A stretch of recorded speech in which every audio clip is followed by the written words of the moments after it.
we're talking about the date that you file your claim. Now, there's some exceptions to that. One of those being if you have been diagnosed with a condition that you filed for after you filed the claim. So here's an example. If you file a claim for service connection for diabetes, but at the time you file you're pre-diabetic, and then after you file your claim, then your levels are such that you become diagnosed with diabetes, then your effective date is going to be the date of your diagnosis. But for the most part, Shelly, it really is the date that you file your claim. Gotcha. And I think another exception would be if you file it within 1 year of your discharge, then your effective date will actually be your date of discharge. So that's an exception to the rule. That's a good one. And, along those same lines, when you file for, or when a surviving spouse files for dependency and indemnity compensation, essentially the same thing applies. As long as the surviving spouse files within 1 year of the date of the veteran's death, then the effective date is the actual date of the veteran's death and not the date that the spouse filed the claim. That's great.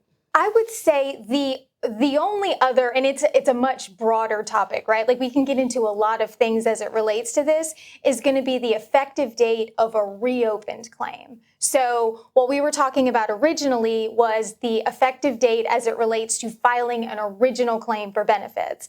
And then once the VA issues a decision, whether it be favorable or unfavorable, and favorable in the context of granting service connection, but maybe not granting at the evaluation or rating that would be appropriate, there's a certain amount of time to appeal. And if an appeal isn't filed within that time period, then that decision becomes final. And then when you reopen your claim, there are a lot of different ways, or at least there were under the legacy process, right? A lot of different ways to potentially get an earlier effective date than the date of actually filing that official claim to reopen. Correct.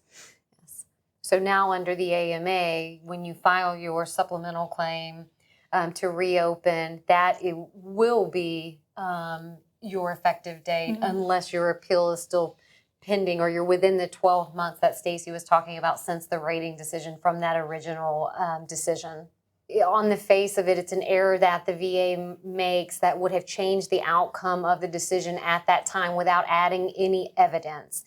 Those are difficult to prove, but they are possible. If you can prove that that type of an error was made, then you can reopen, or I guess not really reopen, but file that Q claim and argue that earlier effective date that way. But those can be difficult to prove.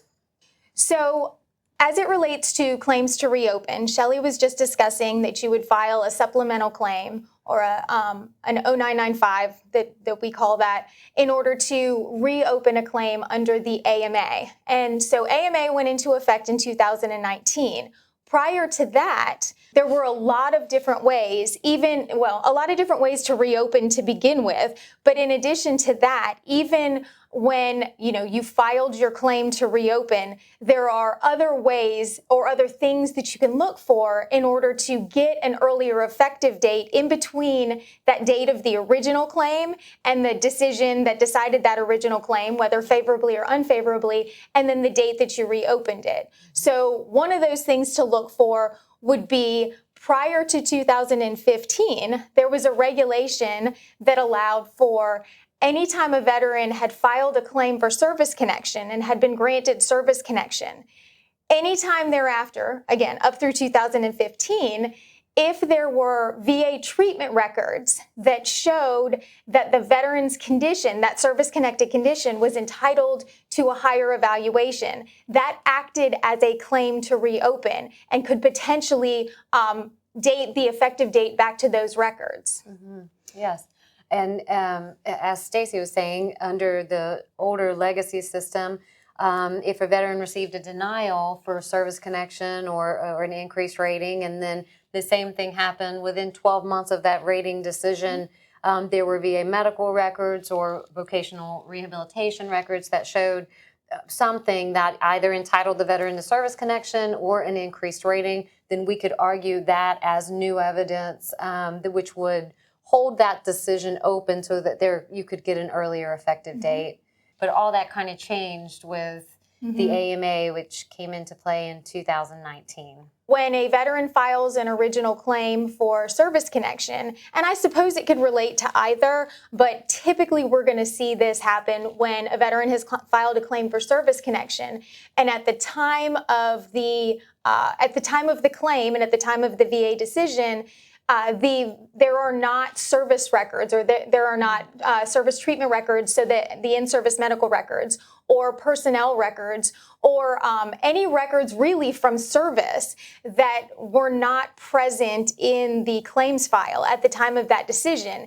And then when the veteran refiles later on and those records are utilized as far as granting that claim, then the veteran could potentially be entitled to an effective date of the very original claim that they filed. That's a good one. Definitely. It's a good one when you can find it, for sure. It definitely is. One of the issues that we run into a lot with effective dates is determining the correct effective date for an award of TDIU, which is the total disability based on individual unemployability. And the regional office normally will grant that claim when the veteran submits the VA Form 8940, which is just the form that they require the veteran submit for that claim. That is not usually the correct effective date, so we would tell people to be on the lookout for that. There are a number of different ways that the veteran could be entitled to an earlier effective date for TDIU, despite the fact that they didn't file the 8940 until whatever date it is that they submitted that. One of those could be that they were rated at the IU eligibility requirements previously, and that the VA did not consider that. IU is supposed to be an implicit benefit, so inferred benefit, I should say. So they are required to consider that once a veteran reaches that eligibility. A lot of times they do not notify the veteran of that. Additionally, if the 8940 is submitted within 12 months of a rating decision, which either increases the veteran's rating or grants in service connection for a rating high enough that entitles them to the IU, then the actual effective date of the individual unemployability should be the date of that original claim. So what kind of things are you looking for when you're working on cases as far as, trying to see if the VA missed something that would allow for that earlier effective date for TDIU? So like as an example, one of the things that I look for is, did the veteran mention anywhere in the file at all that they were receiving Social Security disability benefits? That's a good because one. typically they're going to have identified some type of income that they're getting in one of the applications that they filed. And if they list Social Security disability, then, I'm going right there. They've notified the VA that they've been determined to be unemployable. Right. Another is I will always look for the vocational rehabilitation applications or grants of benefits to see whether if the veteran's reaching out to the VA and telling them that they're having difficulties working or that they're unable to work due to their service-connected disabilities. That sometimes is a really good way to get an earlier effective date.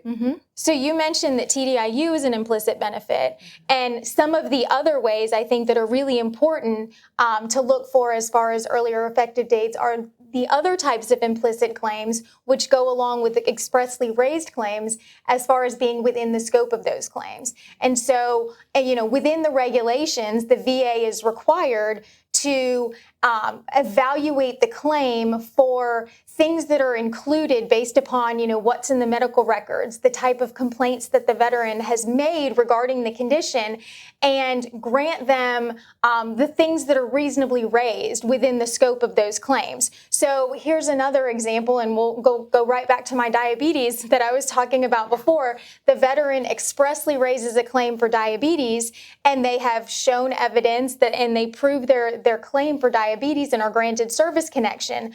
But the veteran also experiences neuropathy, retinopathy, kidney disease, all associated with the veteran's diabetes.